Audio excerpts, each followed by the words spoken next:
Hello students last topic में हमने effect of change of temperature on matter पढ़ा था। और बच्चों, हमने जाना था कि जैसे जैसे टेम्परेचर बढ़ता जाएगा वैसे ही मैटर के पार्टिकल जो हैं, कण जो हैं, वो दूर होते जाएंगे, उनमें वाइब्रेशन ज़्यादा बढ़ती जाएगी, उनमें मूवमेंट ज़्यादा होगी और सॉलिड लिक्विड में कन्वर्ट होंगे और लिक्विड जो हैं वो गैसेस में कन्वर्ट हो जाएंगे। तो बच्चों, ये तो हमने पढ़ लिया था लास्ट टॉपिक में। तो इसको पढ़ने के बाद हमें ये पता लग चुका था कि difference in the distance between the constituent particle, कि कणों के बीच की दूरी के आधार पर ही पदार्थ की विभिन्न अवस्थाओं में अंतर होता है। जैसे बच्चों, आपको पता है कि ठोस ठोस पदार्थ, सॉलिड मटेरियल जो होते हैं, उसमें पार्टिकल्स, कण बिल्कुल एक साथ होते हैं, सटे हुए होते हैं। लिक्विड में, द्रवों में, सॉलिड की अपेक्षा पार्टिकल या कण जो होते हैं वो थोड़े अधिक दूरी पे होते हैं, जबकि गैसेस में सॉलिड और लिक्विड की अपेक्षा पार्टिकल या कण और अधिक दूरी पे या सबसे अधिकतम दूरी पे होते हैं। तो बच्चों, आज हमारा टॉपिक था effect of change of pressure. दाब को परिवर्तन करने पर पदार्थ पर, मैटर पर क्या प्रभाव पड़ेगा। तो बच्चों, इस टॉपिक को स्टार्ट करते ही हमारे दिमाग में कुछ क्वेश्चन आते हैं। तो पहला क्वेश्चन क्या है? पहला क्वेश्चन है, what will happen when we start putting pressure and compress a gas in closed cylinder. कि बच्चों, जब किसी सिलेंडर में कोई गैस भरी हुई है और इस गैस पर हम दाब लगाएं या उसको संपीड़ित करें, कंप्रेस करें, तो उस गैस पर क्या इफेक्ट होगा।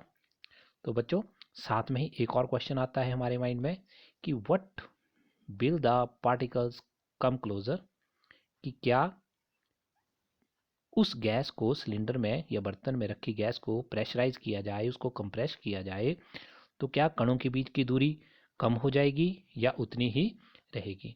तो बच्चों, इस प्रश्न का उत्तर आपको इस डायग्राम से मिल सकता है। ये देखिए, डायग्राम है मेरे पास एक। ये पहला डायग्राम जो है, यहाँ पर एक बर्तन है, बर्तन में पिस्टन है, पिस्टन को दबाने पर देखिए नेक्स्ट डायग्राम में क्या इफेक्ट होता है। तो बच्चों, जैसे ही हमने पिस्टन को नीचे की ओर प्रेस करना स्टार्ट किया तो आप देखेंगे जो पार्टिकल थे, कण थे मैटर के, वो थोड़े से पास आ गए। और बच्चों, नेक्स्ट डायग्राम में उस पिस्टन को और अधिक प्रेशराइज किया गया तो आप देख सकते हैं कि पार्टिकल जो थे वो और भी ज़्यादा पास पास आ गए, या वो हम बोल सकते हैं कि वो बहुत ज़्यादा पास आ गए पहले डायग्राम की अपेक्षा। तो बच्चों, इस डायग्राम को देखने के बाद हमें ये तो पता लग जाता है कि जब हम मैटर के पार्टिकल को, गैस के पार्टिकल्स को प्रेशराइज करेंगे या उसको कंप्रेस करेंगे, तो उसके पार्टिकल जो हैं वो बिल्कुल एक पास आ जाएंगे। तो बच्चों, अभी एक और क्वेश्चन हमारे दिमाग में इसी के साथ आता है कि do you think that increasing और डिक्रीजिंग प्रेशर, की प्रेशर को कम करके या ज़्यादा करके स्टेट ऑफ मैटर को चेंज किया जा सकता है? क्या पदार्थ की अवस्था को दाब बढ़ाने से या घटाने से कम या अधिक किया जा सकता है? तो बच्चों, ऊपर का डायग्राम देख के तो हमें लगता है कि ऐसा कुछ हो सकता है। तो चलिए आज इसका उत्तर पता करने की कोशिश करते हैं। तो बच्चों देखिए, अब हमें इसका आंसर मिल चुका है। और देखिए जरा ध्यान से, अप्लाइंग प्रेशर, यदि आप दाब बढ़ाते हैं, एंड रिड्यूसिंग टेम्परेचर, और साथ में ही आप तापमान को कम करते हो, तो liquefy gases, can liquefy gases, आप गैस को द्रव में बदल सकते हो।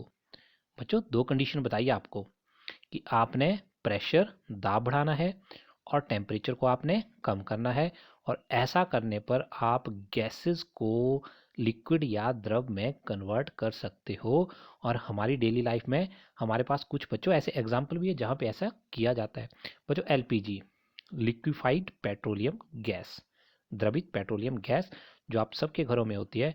बच्चों, वो एक गैस है, लेकिन उस गैस को लिक्विफाइड, द्रवित रूप में सिलेंडर के अंदर भरा गया होता है।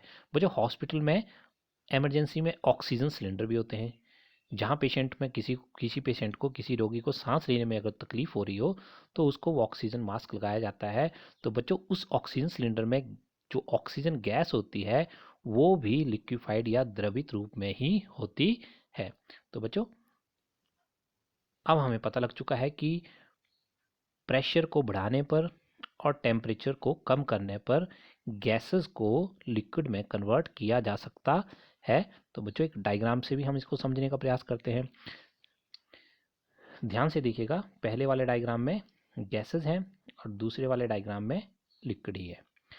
आप ध्यान से देखेंगे, लिक्विड में उसको बहुत कम प्रेशराइज किया गया।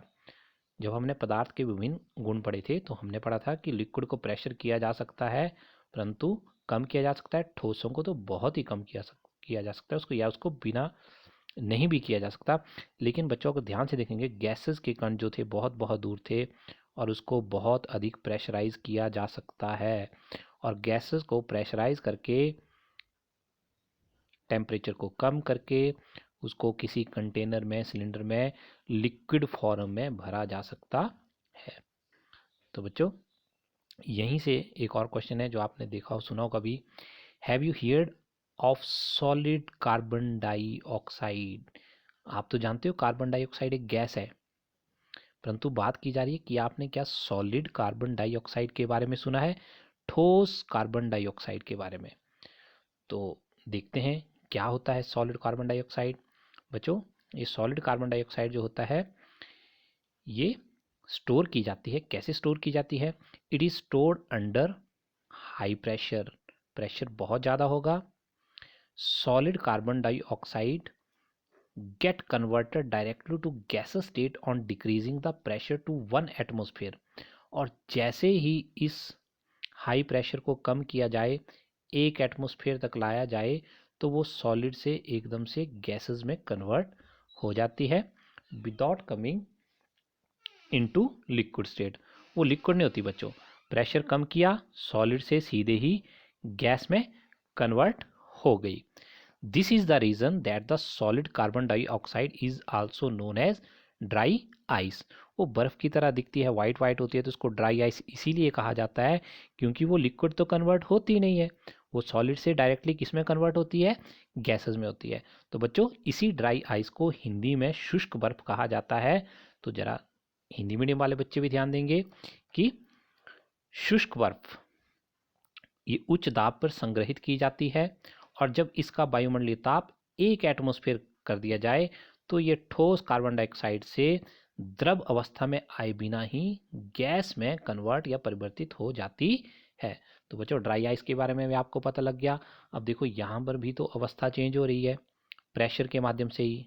आज हमारा टॉपिक भी यही था कि effect of change of pressure, pressure या दाब को चेंज करने पर पदार्थ की अवस्थाओं में क्या फ़र्क पड़ सकता है। तो बच्चों देखिए अभी और है थोड़ी सी जानकारी हमारे पास कि अब तक हमने जो पढ़ा उसके आधार पर हम क्या कह सकते हैं। हम कह सकते हैं कि pressure and temperature determine the state of substance, whether it will be solid, it will be liquid और इट विल बी गैसेस। तो बच्चों हम कह सकते हैं कि पदार्थ की अवस्था कोई भी हो, वो चाहे ठोस हो, वो द्रव हो या गैस हो, वो दाब और तापमान के द्वारा तय होती है। दाब अधिक होगा, तापमान कम होगा, या दाब कम होगा, तापमान अधिक होगा, उनसे निर्धारित किया जाएगा कि कोई पदार्थ ठोस अवस्था में है, द्रव अवस्था में है या गैसेज अवस्था में है। बच्चों भी हमने एटमॉस्फेयर के बारे में पढ़ा था, एटमॉस्फेयर प्रेशर पढ़ा हमने, तो इसके बारे में थोड़ी सी जानकारी ले लें हम। देखो बच्चों एटीएम एटमॉस्फेयर लिखा था, 1 एटमॉस्फेयर प्रेशर की बात की थी। तो एटमॉस्फेयर क्या होता है, एटीएम क्या होता है, is a unit of measuring pressure exerted by gases. जो गैसेस प्रेशर डालती हैं उसको मापने का एक तरीका है। और बच्चों ऐसा यूनिट जो है प्रेशर का वो पास्कल है जिसका सिंबल PA है।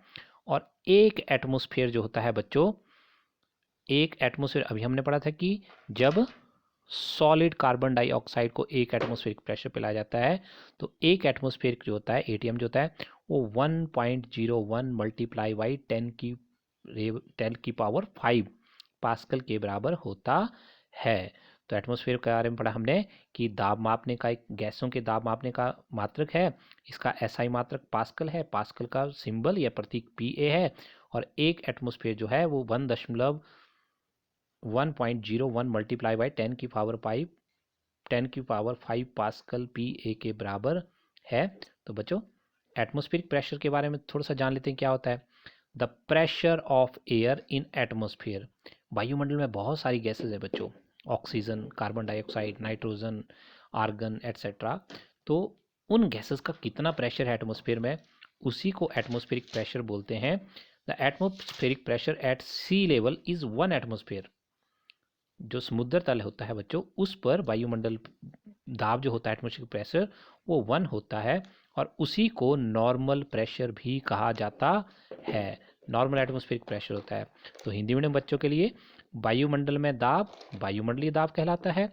समुद्र की सतह पर वायुमंडलीय दाब 1 एटमॉस्फेयर होता है, और इसको सामान्य दाब भी कहा जाता है। तो बच्चों मुझे लगता है कि आज आप effect of change of pressure, दाब परिवर्तन का किसी पदार्थ की अवस्था पर क्या प्रभाव पड़ता है ये समझ गए होंगे। आपको ये भी पता चल गया होगा कि प्रेशर को, दाब को बढ़ाकर और टेम्परेचर, तापमान को कम करके गैसेस को लिक्विफाई या द्रव रूप में बदला जा सकता है। धन्यवाद बच्चों।